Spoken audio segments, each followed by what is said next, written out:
Can you imagine Paris and without the Eiffel Tower? No glittering lights at night, no romantic skyline, nothing. Well, believe it or not, that was actually supposed to happen. Yes, the Eiffel Tower was meant to be torn down just 20 years after it was built. The year was 1889. Paris was hosting the World's Fair, celebrating 100 years since the French Revolution.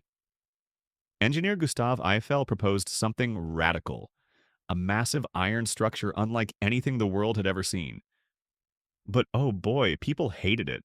Famous artists and writers signed petitions calling it an iron monstrosity and a giant factory chimney. One critic even said it looked like a metal skeleton towering over Paris. Still, Eiffel pushed forward. In just over 2 years, his tower stood tall at 324 meters, making it the tallest man-made structure in the world for the next 41 years.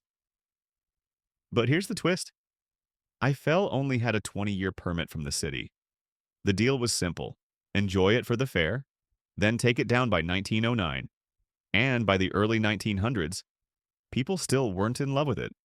But Gustave Eiffel, he wasn't ready to let his masterpiece disappear. So he got clever. He argued that the tower could be useful, especially for science and communication. He proposed turning it into a giant radio antenna for the military. The French army agreed. And by 1903, the Eiffel Tower was sending military radio signals all across France. Then, World War I arrived, and the Eiffel Tower proved itself.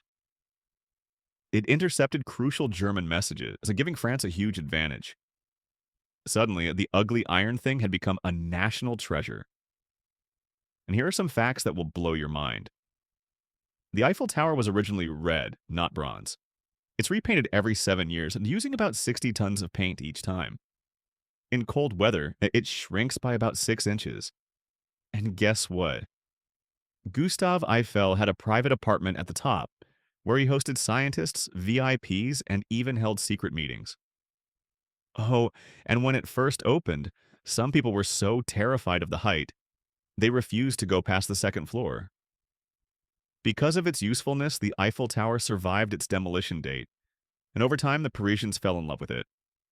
Today, it welcomes over 7 million visitors every single year, and is one of the most recognized landmarks on Earth.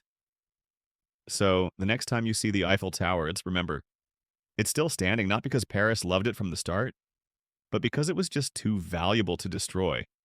And sometimes, usefulness can buy you enough time to become irreplaceable. Until then, stay curious, and thanks for watching.